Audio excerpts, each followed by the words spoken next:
everybody, and welcome back to the channel. It's your girl, Lori. This is episode 2 of 3 of the Inner Child series, right? So if you have not listened to episode 1, you're going to need to do that because that is always going to be your first step. So pop back and go watch that first, okay? And then come back to me. So thank you for coming. You're back. Okay.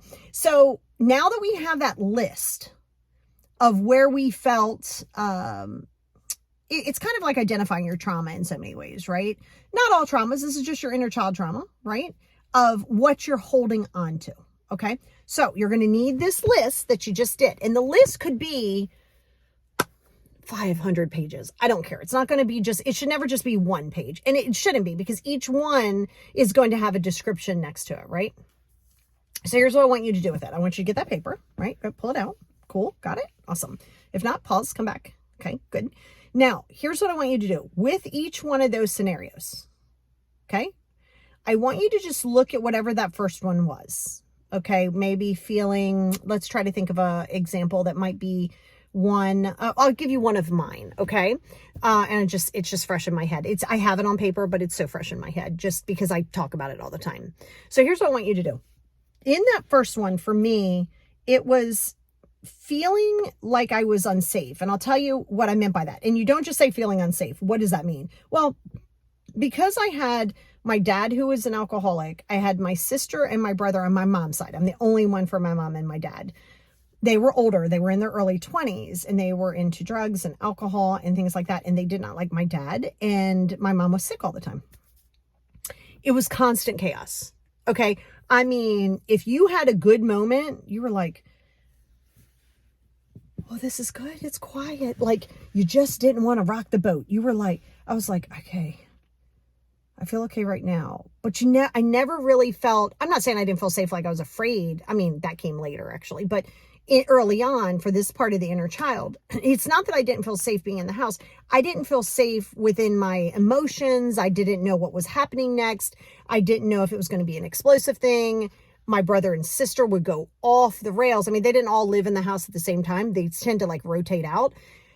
And it just wasn't good, right? It was like there was arguing, there were guns being pulled. My sister almost tried to run my dad and me over. I just happened to be there. It wasn't me specifically, but it was my dad. Oh my God. It was like, and I was young. I was like 7, right? So it's like, that's what I mean. So in my body, so now you have to go through each one of these. So this might take, you might not, I mean, you can always go through all 3 of these videos and then keep them on loop, put them on save them, and then you can go back and you can keep doing it. So when I go back there, now I already did the shadow work to it, so we're not going to go there, but so I'll take one of those specifically. And it was this blue car, blue Ford, and I can't remember what the Ford was, but it was like a late 70s model of whatever the car was. And my dad, he had a tow truck business, and he had ended up getting this car for my sister, and he got, my sister bought it, but then he bought the battery. They were fighting inside the house. We were all fighting inside the house. And for whatever reason, I guess it's that trauma bond thing. And actually, this was right before anything started to get like touchy-feely with dad. I was like really obsessed with my dad. Not obsessed. I just felt, he's my dad, right? He's like the guy. And I was very protective. And you could tell that there was a trauma bond forming early on because of the chaos. And my sister and my dad were arguing. It's so clear, right? My sister and my dad were arguing. And most trauma will be. Not all. I said most trauma. Because sometimes you're going to forget it because it's a safety thing. And she ran across the street. And she was going to pull off. And my dad said, no, you're not leaving with this battery in the car. And he was trying to undo the battery. She's like, I'm going to run you over. And I freak out, right? Because now I hear my sister's going to like run over my dad. My mom's screaming and then she passes out. That's how she always dealt with her anxiety. She'd freak out and then she'd pass out. So she was useless. I couldn't talk to her. I'm thinking my dad's getting ready to get hit. I go over. So like they're over there. I run across the street. Luckily, I know to look both ways. I run across the street. My sister's pulling out. My dad's still trying to get it done. I'm holding on to my dad's leg. It's super chaotic. My sister's like cursing and yelling, and my dad's cursing and yelling, and I'm like crying. I'm like, no, don't kill my dad. And so she pulls off. And when she does, she runs into us, right? I mean, we were already on the car, so it's not like she hit us, more or less nudged us. But like really, like if my dad hadn't moved it, my dad would have been like underneath the car. She would have ran over him. So that was the feeling of unsafety in that moment, but that could happen at any given time. So for me, my version of feeling safe is knowing that I You think about that. Everybody was in control of my scenario but me. I mean, I guess I did run over there, but I was just frontal cortex not formed. I see my sister out of control. I see my dad out of control. I have no say. Nobody cares that I even exist at that moment in time.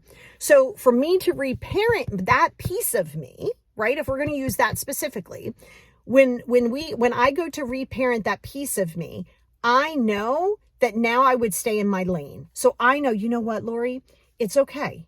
It really is okay. I have you. Now we can make better decisions. We don't have to worry about what other people are dealing with. I know that little girl of you really was afraid, but I have you now. You're safe now. You're safe now. We're not going to be put in the position, at least never intentionally, where there's going to be that type of chaos. And so I went back to myself to reparent that version of me where I would have said, no, Lori, you come back here. Now I can't rewrite history, right?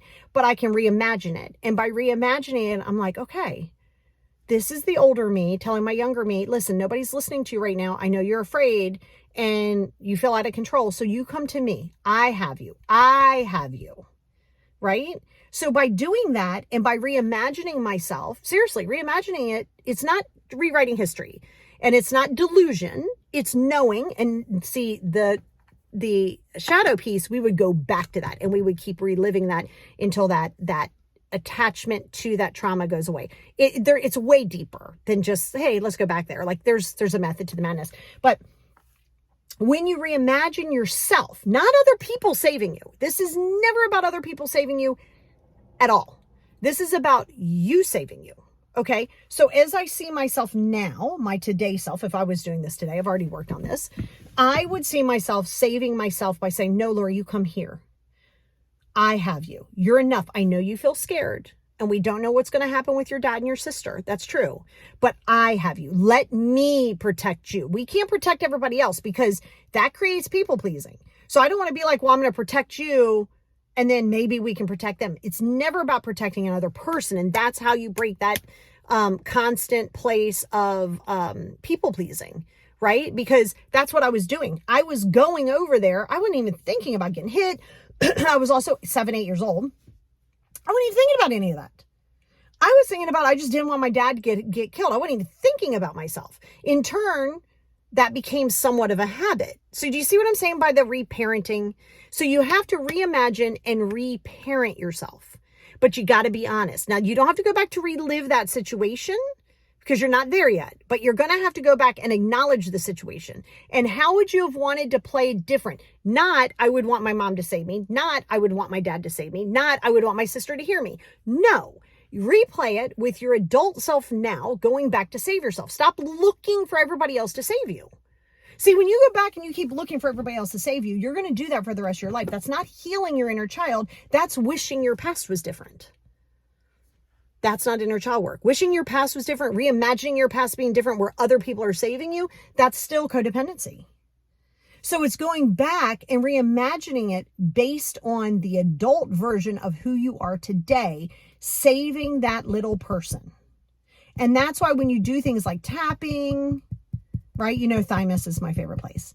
Or you do the right? And that triggers your vagus nerve, brings you back to base. It also lets you know you're safe. So when you do that, you know, if you start feeling squirrely, just do that. Just start your tapping again, is what it is. But remember, you're there saving yourself. So when you're doing your inner child work, it's about you reparenting, not wishing things are different, only from this perspective that you're the person saving you.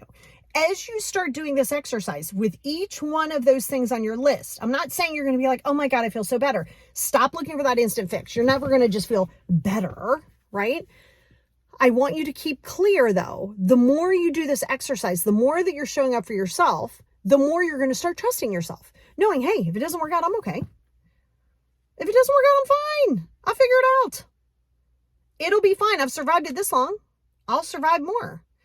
But you're in control of it. So by reparenting yourself, you're never waiting on that extra person. You're never being codependent. It's going to break some of that codependency. So this way you don't need the boyfriend, this brother, or the mom, the coworker, the boss. You don't need that. That's step 2, right? And this is just, remember, this is just the tip scraping of the iceberg. Like these, so we're going to go into the third piece of that. of self-trust, right? And that's what we're going to do in the next video. So take your time with these. Save them. Go back to them as frequently as you need them, but do them in the order 1 and 2, and then I'll pick you up in the next one.